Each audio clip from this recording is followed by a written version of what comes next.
Good evening, everyone, and thank you so much for joining us tonight. My name is Nick Laux. I'm the Education Programs Manager for Grand Staircase Escalante Partners, which is a nonprofit organization committed to supporting and promoting Grand Staircase Escalante National Monument and its scientific and cultural resources. We share monument science through educational programs, carry out restoration and monitoring projects, and advocate for land management policies that support the biodiversity of this region. We're really excited to have you here for this evening's Ask an Expert event, which is our virtual Q&A series, connecting you with myriad experts who have worked in the Grand Staircase Escalante region and who are expanding our understanding of GSENM landscapes and ecosystems. So before we hear from tonight's guest, I want to provide you with a quick review of how you'll be able to ask questions. So you can drop questions into the chat box. You can also drop comments into the chat box as well. That's you can be accessed by clicking on the chat icon on the bottom menu bar if you mouse down to the bottom of your screen. If you want to try using the chat function, you can introduce yourself now with your name and where you're coming from and one thing you love about Grand Staircase. The main way we can receive questions is through the Q&A box. If you click on the Q&A icon that's on that bottom menu bar, you'll have a little submission box that will pop up. You can ask a question, and then I will make sure that it gets to our guest for this evening. Oh, and also if you have any logistical questions, you can put them in the Q&A box as well, and I can help you out. Also, you can ask a question out loud verbally. So if you'd like to do that, all you have to do is click the raise your hand icon. That'll let me know that you're wanting to speak. And when it's your turn in the question queue, I'll go ahead and give you a chance to unmute and you can ask your question. So tonight we get to hear from Olivia Carril, apiologist extraordinaire, who has been studying bees for over 20 years in ecosystems around the world, including a long-term inventory of the bee fauna of Grand Staircase Escalante National Monument. She recently co-authored the Bees in Your Backyard, a field guide to North America's bees, and is currently carrying out research in New Mexico. So I'm going to turn it over to her now to get a brief introduction to her work. Hi guys, can you hear me okay, Nick? Yep. Okay, all right. Thanks for tuning in tonight. In my mind, this is kind of a follow-up to an event we had a little over a month ago where a lot of people were curious about the bee research and a film that had been made about the bees in Grand Staircase Escalante and some sort of recent changes to the monument there. And Nick and I were talking afterwards about how many of the questions from that evening had specifically to do with science and maybe not so much to do with sort of like the whole monument changing. And we thought, wouldn't it be fun to take some time to try and answer some of those questions, which I'm thrilled to do. I don't mind at all. So we're back for a second round. And I thought I'd start by talking a little bit about the research that I've done in Grand Staircase over the last 20 years. Not like I've been there for all 20 of those years. I've come and went several times, but I'll share with you sort of the gist of it and the bulk of what I've done. And then I'll field any questions you want to ask about it. I also have here the list of questions that we didn't get to answer during that last meeting. So I can try and answer a couple of those too, if it seems appropriate. So I'm going to share my screen here. We'll go up here like this. Nope, not like that. Hang on, let's start at the beginning, don't you think? Always makes more sense. There we go. And I want to make sure and give a shout out to Joe Wilson. He is responsible for much of the recent efforts that have been made in Grand Staircase, and I couldn't have done a lot of this without him.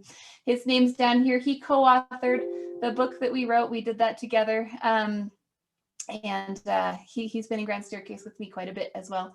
And many of these beautiful pictures are ones that he took. He's kind of got an eye for photos of bees. It's amazing. So I'll talk a little bit about what we've done there. And I want to start by making sure that everyone's aware of just how many bees there are in North America and in the world. We really don't have a firm handle on how many. Each year it gets better. It was a rougher estimate some 20 years ago when I got my start, and someone's gone to the trouble of cataloging those and putting them all together, so we know a little more than we used to. We think there's somewhere over 20,000, and some estimate up to 30,000 species worldwide. New species are being found fairly commonly even now. And as we put names onto species that were not described prior to this moment in time, that number also goes up. In the US and Canada, there's somewhere between 3,500 and 4,000. The current number is at 3,600 and something. And in Utah, there's over 1,000 different species that we know about. Utah's kind of cool because it has a couple really big ecoregions that all come together in this one place. It's got high elevations and some more moderate elevations, and it's got a lot of that cold desert. And for whatever reason, it turns out that cold desert area tends to be very good for a lot of bees, and we can hypothesize about why. But nonetheless, the result is Utah has incredible bee diversity. So let's compare. If Utah has 1,000 bee species, all of the east of the Mississippi River, has a published 770 different bee species. So Utah, this little place right here, looks pretty good compared to the east over here. And again, we can hypothesize about why that might be. But here's the really cool part. This little place right here, down here, this is Grand Staircase Escalante with the old monument boundaries. This place that we researched, we found over 660 bee species.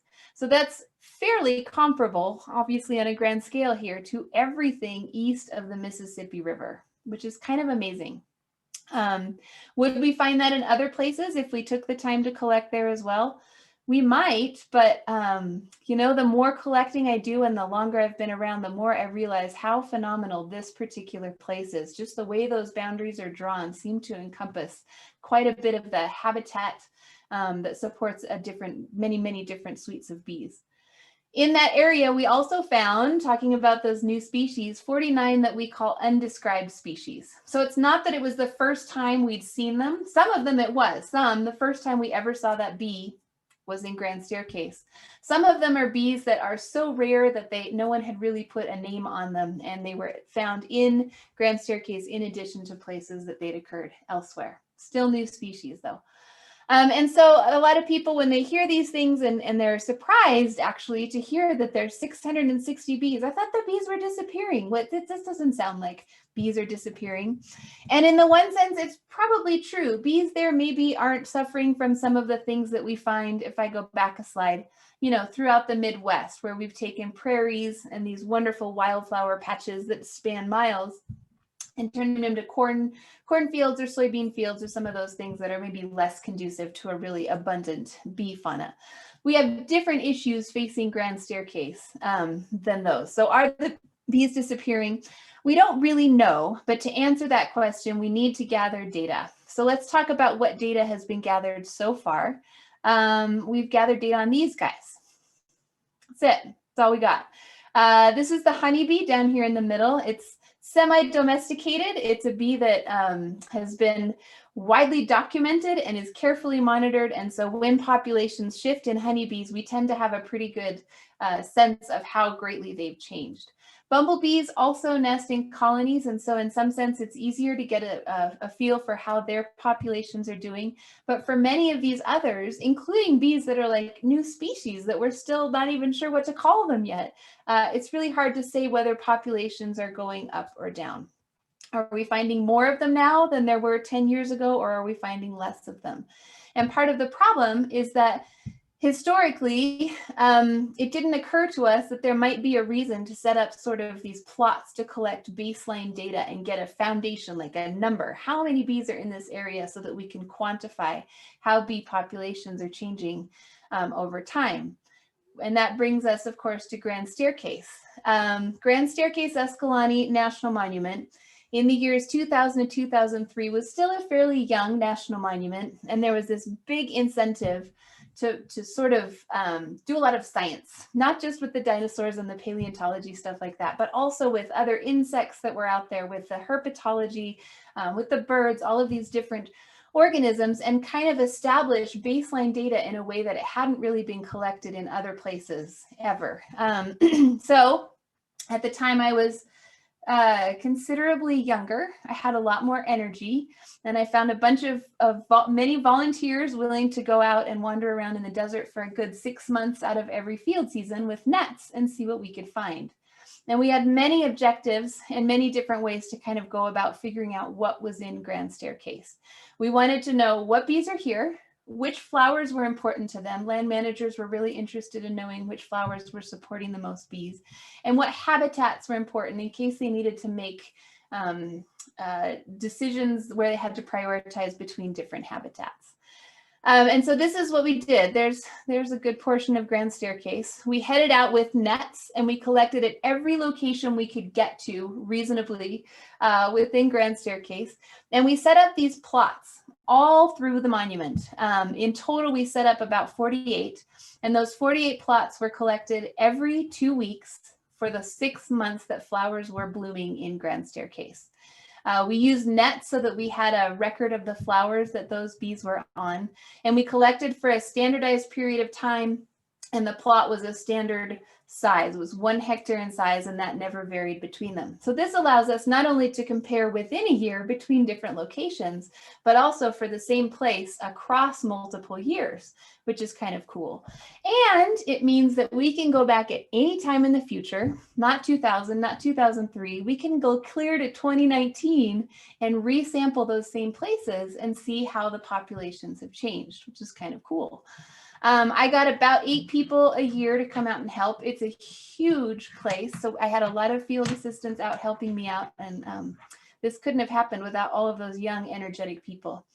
Here are all the places where we collected. The yellow squares are where standardized plots were located, and we tried to sort of stratify by habitat. So aspen isn't highly representative of the monument. There's not a lot of aspen habitats, so only a few of our plots were in aspen groves, right? Black brush tended to be more abundant, so we had more plots in sort of black brush habitats for that reason. And then we would revisit these places, and we managed to keep it up for 4 years. In total, within the monument, we collected over 80,000 individual bees. We spent 1,600 days total collecting across all of those people. And about 42% of individuals and 72% of the species were collected within those plots. So those plots are fairly representative of what bees were doing across the whole landscape, which is nice. And I know that sounds like a lot of bees, but when you consider this place at the time was 2 million acres in size, 80,000 individuals across 4 years is about 20,000 bees a year. Across 2 million acres really isn't too much. It's something like a bee per 2 acres per year, something ridiculous like that. So here's just a little bit of what we found. We found bees on over 375 flowering plant species there. This is phenomenal. Bees were visiting a lot of the plants that were out there, but a few of the plants were super important from the bees' point of view. And that includes things that are invasive, like the tamarisk here. It includes some things that indicate disturbance, things like the snakeweed we often see in more disturbed habitats. It includes a lot of yellow composites that come out in the fall. In the fall, we get this huge abundance of bees, and they seem to be pretty prevalent on those fall composites. Whereas the spring flowers were more diverse and had a more eclectic group of bees on it, but abundance was a little bit lower. Rabbit brush plots, places where rabbit brush sort of coated the landscape, had the most individuals. And I'm willing to bet if we were to look at this by season, we would find that rabbit brush was most popular in the fall. And then riparian habitats hosted the most species. So they were, in terms of the number of bees living together in one area, the number of different kinds of species coexisting, the riparian plots did better there. Okay, so then not too long ago, there was a major change in Grand Staircase, and areas about 50%, give or take, of what used to be considered monument was no longer part of the monument. I believe most of it went back to the BLM, and the Grand Staircase was split into 3 sort of management units. And there was a question put out as to whether this might be affecting the bees in any way. So we looked first at our data to see if any of the bees that we had been finding inside the monument were no longer inside the monument. If you make the assumption that monuments provide some sort of protection to the bees that are in there, this might be an important thing, because maybe those 84 bees that are no longer within the monument are the ones where we should focus our attention. So 84 bees are not found or hadn't been found within those monument boundaries. Some of them are bees that are endemic to the Colorado Plateau. Some of them are primarily from the hot deserts, which start just down here on the other side of Lake Powell. We get more of that hot desert coming up, especially over here by Kanab. And some of these bees seem to be at the northern edge of their range in Grand Staircase. And those are some of the ones that were excluded from the monument. Some of our undescribed species were there. And then some morpho species, which are things that we're not sure if it's just a variation on a species that exists or whether it's truly a distinct and different species. So work that future PhD students can work on all by themselves. And so one thing that I should point out is that none of the bees that were excluded were bees that only occur in Grand Staircase. So many of these are widespread throughout Utah. They just happen not to have been found in the units that are left within what we now call Grand Staircase. In terms of richness, some of my richest sites where I had the most bee species are not included. So some areas that are really good for bees aren't so common or aren't included inside the monument anymore. But some of my really diverse sites are, so it's kind of a mixed bag there. And so we had a couple questions. We were invited to come back, and this was really cool because we were invited to come back by funds from people who were curious about the monument, which is kind of phenomenal. There was this crowdsourcing to raise funds to go back and see how the monument had changed, which I don't think happens very often in science. So it was pretty amazing to go back. And so we came up with a couple hypotheses that we wanted to test to see how bee populations had changed over the last 20 years since we had been there last. So one, are there major changes since we were last there? Are the sites where we were finding bees really abundantly before still there, and are they still abundant? And so one of the things is Joe and I both had memories of places where a special bee called Diadasia, that's a ground nester that likes to nest in aggregations that are really dense and gregarious and lots of bees all together. They tend to nest in the same plots or places for long periods of time. And so we knew of several places where these bees had been, and we wanted to go back and see if they were still there. So we went back, and sure enough, this is on the Calf Creek Trail headed into Calf Creek. There is a population of Diadasia. We lined where the nests were with rocks to try and keep people from stepping on them. But those bees have been nesting in that same area since I started in 2000, which is kind of cool to see. We found another population. There were two other populations that we looked at. I should mention that. One is right in the middle of Hole in the Rock, just before you drop down by Chimney Rock, way down towards the south end. And the other is on the road as you head out towards Spooky and Peekaboo Canyons in that area. And this one, when we went by the first time, sure enough, the bees were nesting there. There were about 300. There were some pretty major changes in the road. It got graded, unfortunately, and these bee nests were wiped out. So that particular population is no longer there. But in areas that haven't received a huge change in disturbance, it seems that the bees continue to persist. And then this one, this really interested me. So I have this wonderful plot data, and because I can quantify bees in these different places, I was really curious to see how the bees in these plots might have changed, totally naturally, just because change happens when you're studying ecology. How have the bee populations in those plots changed? And my thought was that because riparian areas tend to have more consistent, more predictable water, that perhaps we would see less change in the bee populations there than in some of the drier sites where the flowers tend to come and go, and maybe the bees also come and go over time, and we might find less similarity in those plots. So those were the questions we kind of went out to try and answer while we were there. We picked 12 different sites to revisit that represented some of the more interesting of the habitats and more abundant of the habitats that were there. And we headed out with nets, just the two of us, for a week. That's the problem. We just had this 1 week to kind of pull this off. So we visited them one time.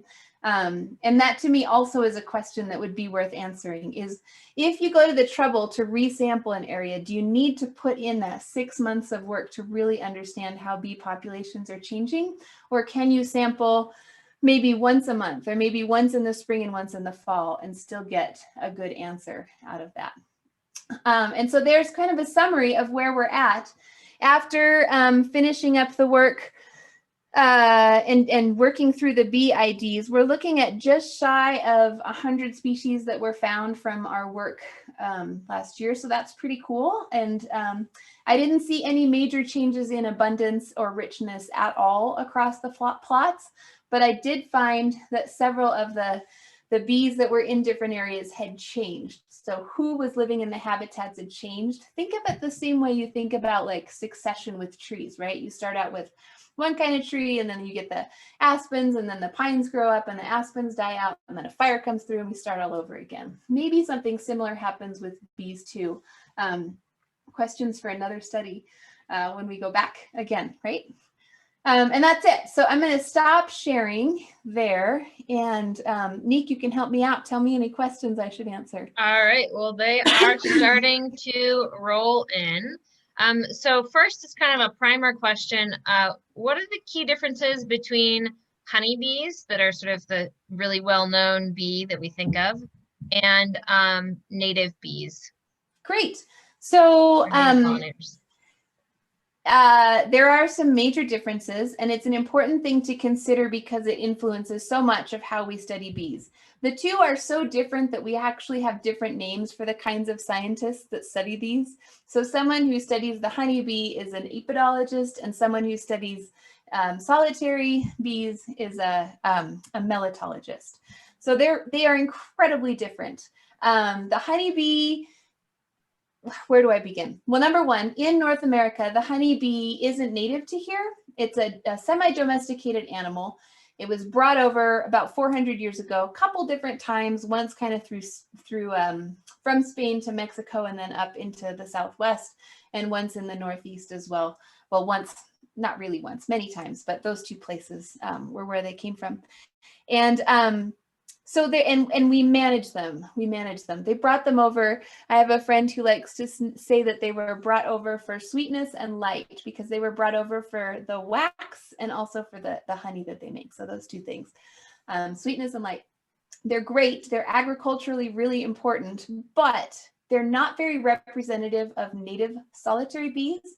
For start, they live in hives with 30,000 individuals all together, whereas a native solitary bee, that one individual lives by herself in a nest. Usually it's a nest in the ground, one that she's built. She builds her own nest. She doesn't get help from workers. There's no workers and queens sort of working together like there is in a hive. There's just her. She is the bee that does all the work. There's some variations on that. There's some that are semi-social. And then of course we have our annual bumblebee colonies, but in general, most bees in North America are solitary. So no queens, no workers, no division of labor, no hives, no honey. There's no honey, and they're not perennial. So the life cycle of a solitary bee is 1 year, maybe even less depending on the species. Whereas a honeybee hive, that whole hive, that sort of super organism, can live for many years. So some pretty major differences there. Great, thanks.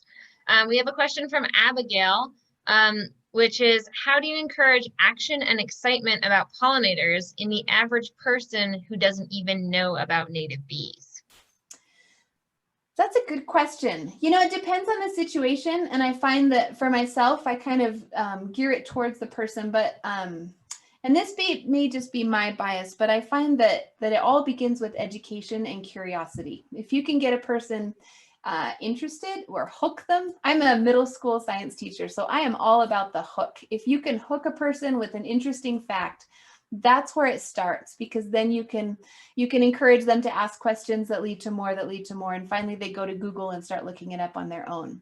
And after that part, if you can sort of hint to people at the importance of these creatures and show them hard evidence for how bees really do influence the environments that we care about, that seems to be a good way to give them a value. The truth is that almost all of our creatures, yes, they have intrinsic value and stuff, but if you really want to speak to someone who isn't convinced already that these organisms might be important, it's nice to put a value on them as well.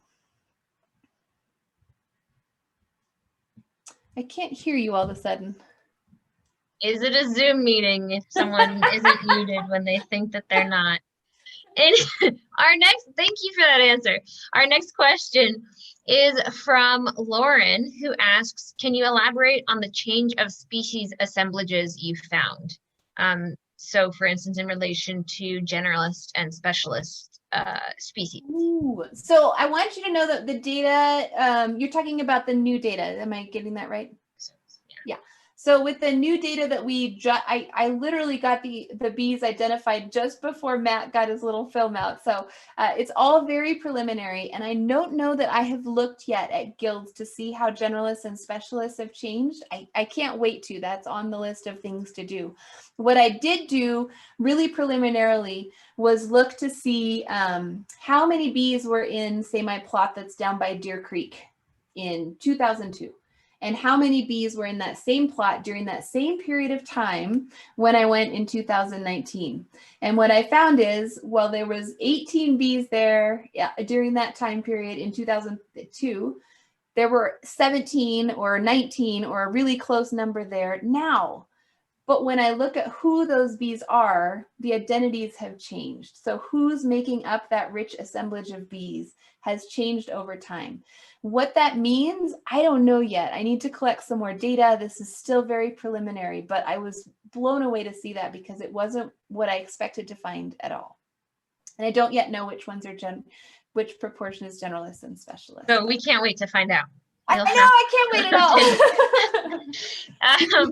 Our next question is from Jessica, who asks, do you have words of wisdom for an early career melatologist? Is that how you say it? Yeah, good job. Yeah, that's actually early words of wisdom. No, I don't consider myself wise, so it's hard to think of something wise to say. You know, I think for me, the thing that's kept me going as sometimes it's hard. It can be hard to do science, and whether it's like physically hard because it's hot and you'd rather be home drinking a cold beer or something, or whether it's mentally hard because you're not sure where to go from here. Science is hard. It truly is. But for me, the thing that I think I keep coming back to is you're looking for something that's truth and beauty. And I love that phrase. I had a vegetation ecologist who said that to me in class almost every day. Something about looking for truth and beauty. And that sticks with me as kind of what drives me forward to do what I'm doing, is looking for those patterns, and finding that is such a wonderful task. It's so rewarding. I think that's what keeps me going when things get difficult, is continuing to look for that truth and beauty. Sounds pretty wise to me.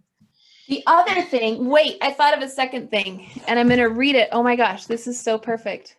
So I had a friend, the reason this is here is because my computer is stacked on top of my dissertation and my master's and my husband's as well, so that it's high enough. And I pulled one of them out because it was a little too high. So this is my master's. You can read the title. It says, A Survey of the Bees of Grand Staircase Escalante National Monument. This is totally not what I meant to do, but there it is. And in my introduction, where I thank everybody, you know how you have that part where you thank all of the people that helped you. I had a friend who told me every day that the secret to finishing was to write just a little bit every day. Do one thing every day, and eventually it would get done. And that has remained true even as I move forward writing more books and things like that. One little piece every day. Great. I need that reminder too. I don't know. So from Sarah, we'd like to hear more about your current work in New Mexico. This is from an environmental journalist who just relocated to Santa Fe. Yeah, so there are there are a bazillion questions about native solitary bees that need to be answered. There are questions about the social bees too. There are lots of bee questions that need to be answered. And the place that I find myself, the skill set that I have tends to be with creating ways that we can quantify bee populations with the hope that we can monitor change over time. I think there's a lot of interesting information there, and I like finding the patterns in the data, so this appeals to me. So right now I have a whole bunch of different studies going on throughout mostly northern New Mexico, focused on quantifying bee populations in different places. So as examples, Rio Grande del Norte National Monument is a fairly new one that was set up when Obama was president. And I've been collecting in a series of plots there for the last three years. This was the third year. And the plots are in different land management areas. So there's an area that was burned, and I'm comparing it to an area that's another, it's also, they're both Pinyon Juniper, one was burned, one wasn't. A grazed area and an ungrazed area, so that we can assess quantities of bees in different, based on land management practices. I have a series of plots in different elevations in Bandelier National Monument. I'm working on a private ranch in northeastern New Mexico, and she just wants to know what bees she has, and I'm happy to tell her. But I can also hopefully collect data on a part of the world that hasn't really been well sampled before, just figure out which of the prairie elements are making their way into New Mexico up in that corner. And then this year I started a project in El Malpais National Conservation Area. Again, looking to see how land management practices maybe affect bees. And so I have a series of plots there. And what's cool is now I have enough plots that I can actually compare across the state and across these projects to each other to see how they may differ. And then starting next year, there's a bunch of rare plants in New Mexico, and many of them happen to be on lands that are prime for natural gas exploitation and oil drilling and stuff like that. And so we want to see how pollinators may play a role in this, and whether providing habitat for the pollinator might be important when we consider preserving the habitat for the flowers. So I'll be working with some rare plants starting next year. That's great. You're keeping busy. Very cool. Our next question is, are the bee habitats being monitored on the monument now in any way? And are any protections in place for these habitats? I honestly don't know. I know they're not being collected. That I know for sure. No one is currently monitoring them. There's been some talk about perhaps going back and adding to the data set that we got in 2019 by collecting maybe those same plots in the fall and seeing how these patterns that I saw in the kind of spring, late May, early June might play out in a fall environment, because those fall composites are so important and so influential in sort of the bee patterns that we see. It would be interesting to see how those compare. I know that they're working on making a new monument management plan, and I know there's been a big focus. It's in its draft stages, but part of that includes protections for pollinators. And so I think in the future we will see some protections for them, or at least awareness of them, and that might be more on people's radars. But I think currently that hasn't happened yet. Okay, great, thank you. Now I have a couple questions going back to some specifics about the bees from our resident soil nerd. The question is, for bees who nest in soil, have there been studies looking at what types of soil and or soil cover the bees prefer? So yes and no. There haven't been many papers that sort of summarize everything that we know about bees and soil. There's been one, but it focused mostly on a group of bees called osmia. They're like mason bees, and looked to see what proportion of them nested in different kinds of soil. And if I recall, I think it was kind of all over the board. There was a lot of variation there, and they extrapolated from that to some sort of bigger things. But I do know that there are bees that will nest in really hard packed earth, sandstone, silts, all of those things. I know that there are bees that will nest in sand, like literal sand dunes, and they'll land on the surface of the sand and vibrate their bodies until they disappear below the surface down to where it gets a little more hard packed, and then go into their nest hole that's down there. I know there are bees that nest in like dry playas and sort of those lake beds where it cracks apart. They'll make a hole inside the edge of one of those cracks, and then they get completely submerged underwater for most of the year. And when it dries up again is when the next generation flies out. So what I'm trying to say is I believe there's a bee for every kind of soil that you might find out there. They seem to have kind of Amazing. exploited every possibility that they can. Very cool. Our next question from Carolyn. Were you able to identify any species that live particularly in Pinyon Juniper areas that are associated with that environment? Good question. Did I? Let's see. Trying to remember anything that stood out. I would say no. And the reason that I'm saying no is typically what I find is that the bees are associated. My dog is running up and down the stairs. Sorry about that. Typically what I find is that bees are associated with a flower within a habitat, and I don't believe there are any pinyon juniper flowers that had bees that were associated with them so that the bee was only found in pinyon juniper.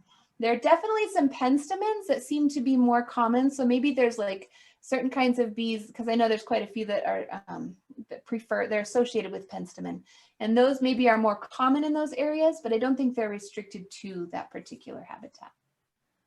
Great, thank you. And this is somewhat related. We had a question from Lillian about what resources are important for native bees to have near their nests. For example, I know honeybees need lots of flowering plants nearby because they're social and have lots of mouths to feed. So it depends a little bit on the bee, especially on the size of the bee. So for example, some of the teeny tiny little perdita that are, I could show you one. Do I have a perdita? I might find you a perdita and show you. They're tiny. And they don't fly very far in their lifetime, probably an area the size of the room that I'm in right now. So typical living room or whatever. And those bees, all the resources they need better be there, or it's going to be hard because the female can't make enough trips to make it worth it. So I think what generally happens is a bee comes up out of the ground, and if the resources aren't right there, they'll make an initial trip off to somewhere that seems better. But then there's other bees like the bumblebees that can fly a lot further, maybe a mile, maybe more than a mile. Some bees have been found to fly up to 6 miles. And if that's the case, in those cases, maybe what they consider fair game for resources includes a much bigger area. So probably the size of the bee makes the biggest difference, but what they need within that habitat typically is just the flowers, maybe with like the wool carder bees and some of that soft plant fuzz they need, or the particular leaves that they want to chew up and stuff like that. Great, thanks. We have a question from Ken who says, we were in Escalante Canyon a few weeks ago and there was a great deal of evidence of cattle. What impact does grazing and other human activity have on bee populations? Yeah, so there's a couple studies already published about this, and there seems to be mixed results. So it may depend somewhat on where this is happening. In my own personal experience, one of the things that I found was that in one particular area of Grand Staircase where the cattle trails were really well trodden, the bees seemed to prefer to nest there. So it seemed to create a corridor of nesting habitat, which totally surprised me. Maybe it was an area where the sagebrush was really old and thick and maybe too dense for much good nesting other than that. So they kind of opened some pathways that way. On the other hand, I've also found that when cattle come through an area, they seem to preferentially graze for different kinds of plants. And I have a thought that perhaps some of those plants are things that bees might also preferentially visit if they were available. So there may be a strange sort of competition for floral resources between cows and bees. And I think that should be looked at. And it's part of what I hope to look at in my studies in Rio Grande del Norte, where I'm looking at grazed and ungrazed plots to see. I do find that the cattle in some of these areas, they provide a level of disturbance that maybe isn't always a bad thing. And maybe it's because they're replacing whatever grazers were there before. but I think a little bit of disturbance may not be a bad thing for most bees. They seem to kind of thrive with just a little bit of disturbance. Great, thanks. So we're back to honeybee questions. From Lauren, were you able to see a difference in honeybee abundance? I'm thinking maybe between your two different study periods, or any effects of honeybee abundance on native bee abundance? I have been unable to document any effect of honeybees on native bees. I don't have the control in order to say. So I would need a place that didn't have honeybees, and then honeybees came and I could watch how the bees changed. And I don't have that. Not many of us do, which is why it's this ongoing sort of question to be answered. To really understand how honeybees affect native bees, you'd have to do some sort of study where you looked at the fitness of the bees, right? Like how many individual babies they made before honeybees were there and after, some sort of fitness level. Well, they're nesting in the ground. This is going to be really hard to do. We can sort of make some pretty good educated guesses based on what we know about native bees and their resource requirements and honeybees and their resource requirements.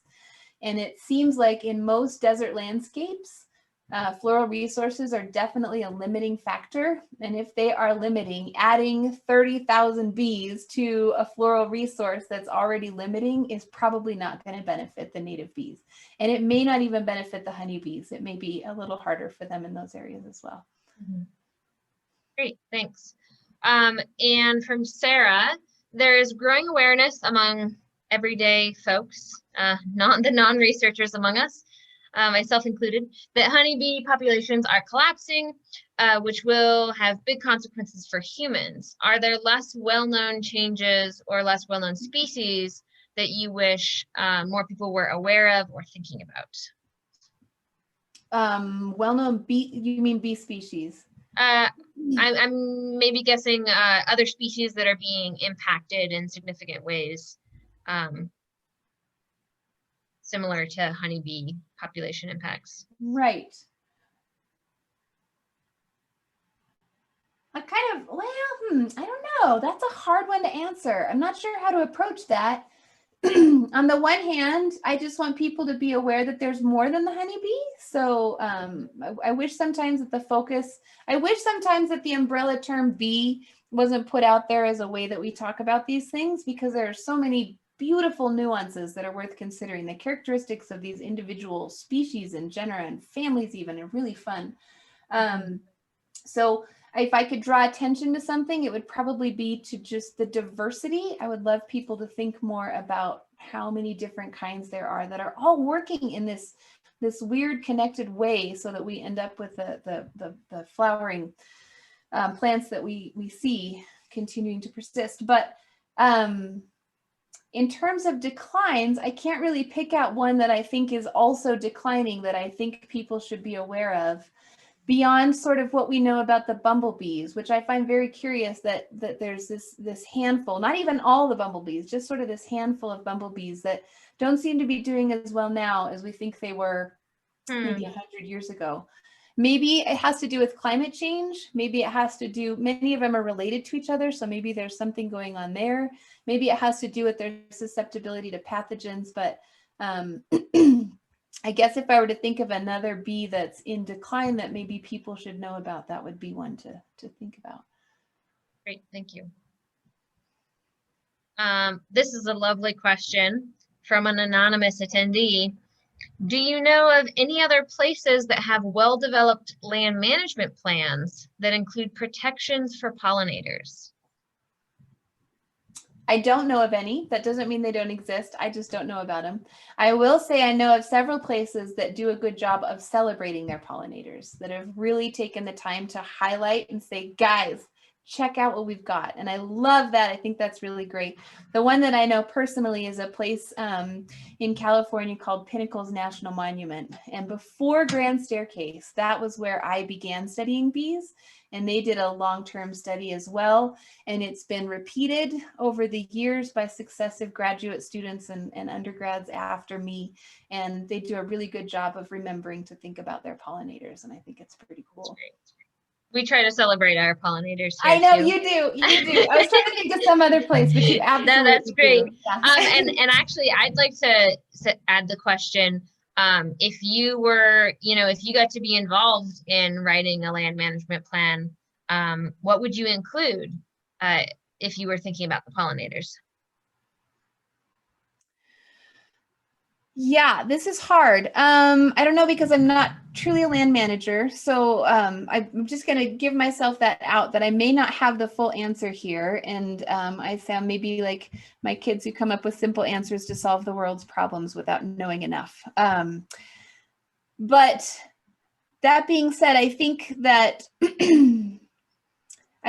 based on the data that we have, some of the interesting things to consider when making a land management plan for bees is that the more different kinds of flowers we have, there's this sort of, it's not a linear relationship, right? So we end up with not exponential, but definitely an inordinate number of more bees when we add just a little bit more flowering plants. So I would prioritize thinking about floral diversity.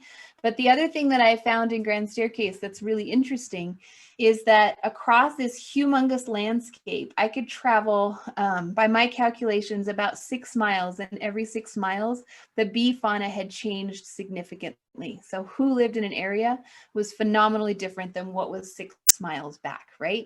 So what that suggests is that the landscape is very patchy and very dynamic, and there's lots of local populations that are distinct from each other.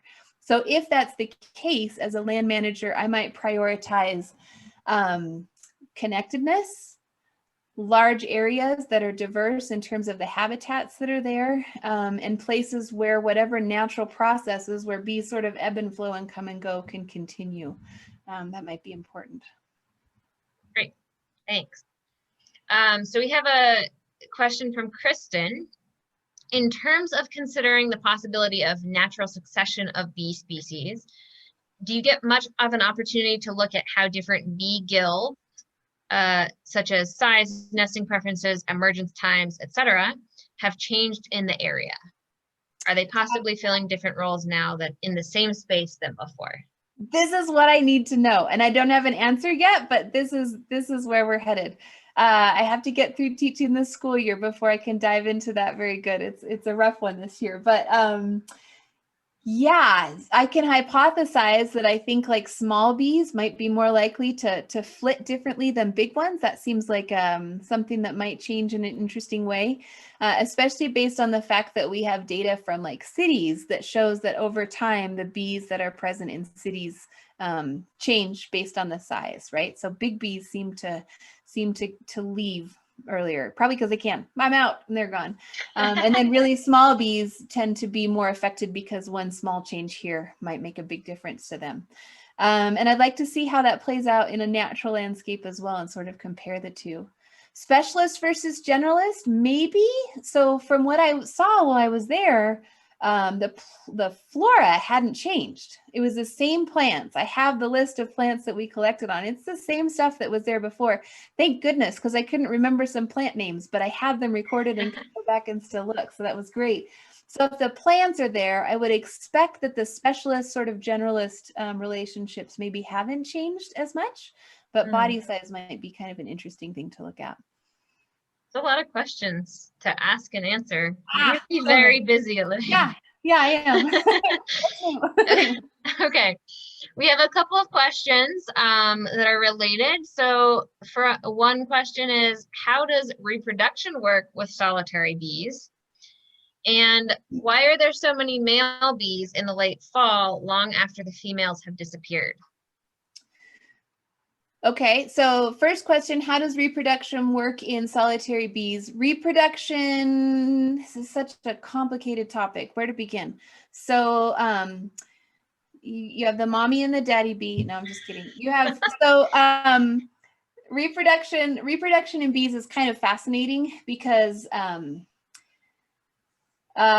she only has to be mated the one time, we think. And When she's mated, she stores the sperm in her body until she's ready to lay eggs. So she gets to pick when fertilization happens, and she gets to pick if fertilization happens. So if she lays an egg and it's fertilized on the way out, it becomes a female bee. If it's unfertilized, it becomes a male bee. So the male bee is kind of a half clone of its mother, which is really cool anyway.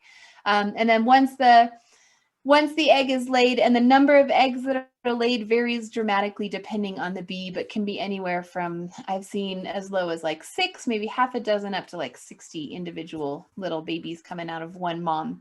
One at a time, not all together, but one that gets its own little nursery with a ball of pollen, then a walled off enclosure, and that's where it grows up, and next to it another and another.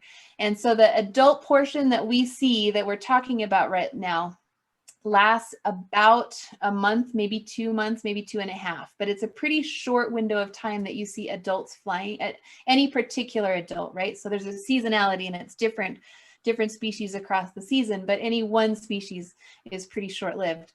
And then the rest of the year is spent in the nest as that egg developing into a larva, pupating, becoming the adult, and emerging the following year at the same time that its parents emerged, and starting the cycle over again. With the male bees, I'm guessing this might have been some sort of maybe a halictid that this person was seeing. Who asked the question? Cliff Gibbons. So Cliff saw a bee called a green metallic sweat bee. I know about this. And the green metallic sweat bees are kind of weird in that they're semi-social. So there's this interesting sort of build up of daughters all working together inside a nest. And the last thing that happens is the males are created by the females that are doing this work. And then the males go off and find other groups of green metallic sweat bees with which to mate. And then those foundresses overwinter with the sperm from that mating in their body and start a new colony the next year. So kind of similar to what a bumblebee does. Anyway, because of that, there's always this proliferation of males right at the end of the year that are kind of hoping for one last female to be found somewhere that they can mate with. But most of the foundresses are probably in their nests done. They're hibernacula waiting for the next year. Thank you. So we have about 7 minutes left, and I know that we have way more questions than we'll be able to get to. I love that they keep coming. So we're going to try to get to a few more here. But our deepest apologies that we won't be able to get to all of them. I'll be brief. Sorry. It's a problem. No, this is great. So we have a question from Marcia.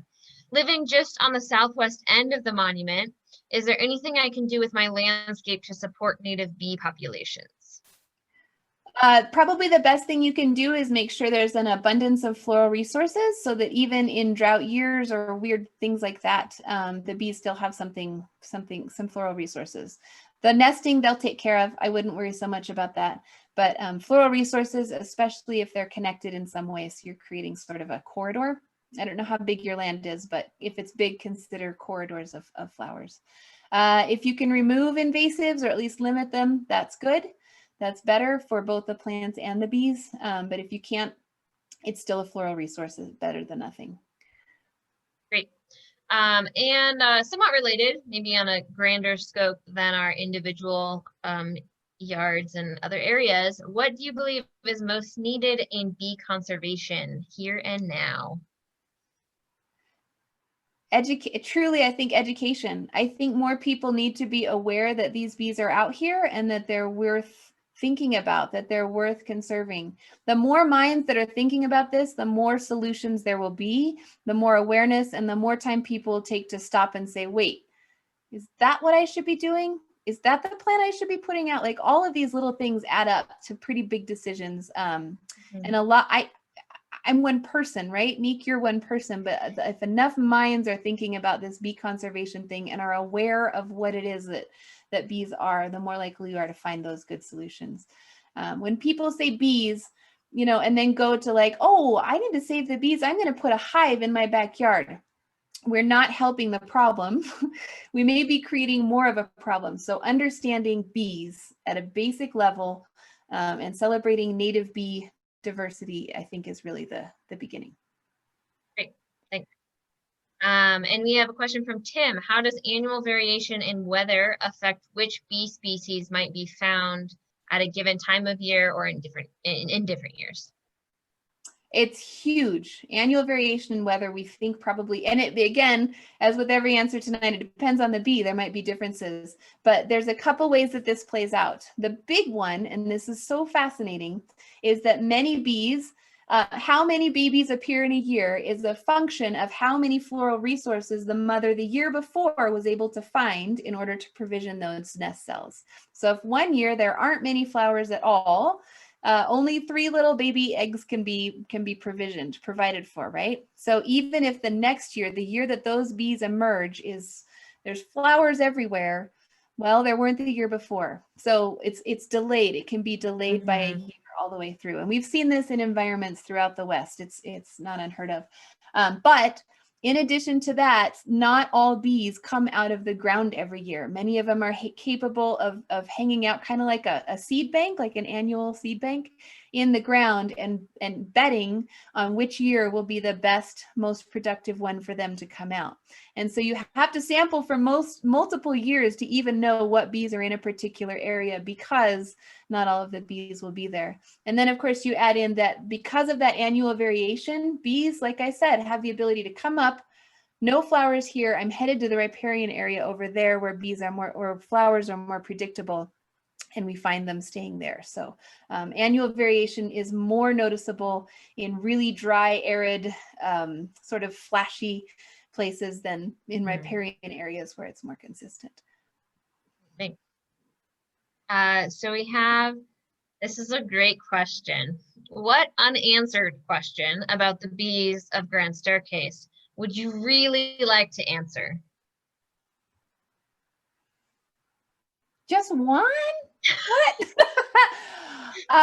So the one we've talked about a couple of times is really on my mind because it's so new to me to think of bees as sort of naturally successional, like that they go through this natural, I just assumed they just stayed and they were the same. So I'm fascinated by that. So that's on my mind. But the other thing I really want to know that I think would be really useful to land managers and bee researchers and other stuff is how little monitoring can we get away with to really be able to answer the question of how bees are doing. So is our one visit really representational, or does that need to, like, how much money needs to be invested? If we're going to pull off this conservation thing, it might be good to know how much money we need to be putting into that. And so how often does a plant, how representative is my one sample? I'll quit there, but that right. Sort of statistical question would be a good one to get answered. Yeah, for sure. And you know, to know the things you need to know what you need to do to really see that big picture. Yeah. Great. Well, it has been a really, really lovely time to hear everything that you've had to say, and our audience has been full of questions. Well, maybe might have to have a reprise and just bring you back on a regular basis, because we really are loving to learn about this topic. That's great. And so, Nick, what I can do is I'm going to share this slide really quick here, because if I didn't answer a question and someone wants to reach out to me, we really do check our email quite frequently. Feel free to email your unanswered question or save it for the next one. Nick's right. I'd love to do it again. That would be fun. But yes, just know you both are good. Yes, reach out to Olivia. I do want to end with one final question from our audience. This may be a hard one for you to answer, but what bee species are you most fond of? It depends on the day, and sometimes it even depends on what I'm looking at under the microscope, right? I'm like, oh my gosh, this is my favorite. No, wait, this one's my favorite. I find in the winter, I tend to be more partial to the sparkly blue and green ones, just because it's this flash of color and that's always fun. So maybe tonight I'll pick one of the, there's some beautiful blue and green osmia. They're mason bees. There's one of them that's only found in South Central Utah. That's a gorgeous green color. It's very petite. It's just, it looks like an emerald flying around from flower to flower. So today, that's my favorite. That's great. Great. Well, we can't wait to find out what it is next time. So thank you so much, Olivia, and thanks to everybody who joined us tonight. Have a good rest of your evening.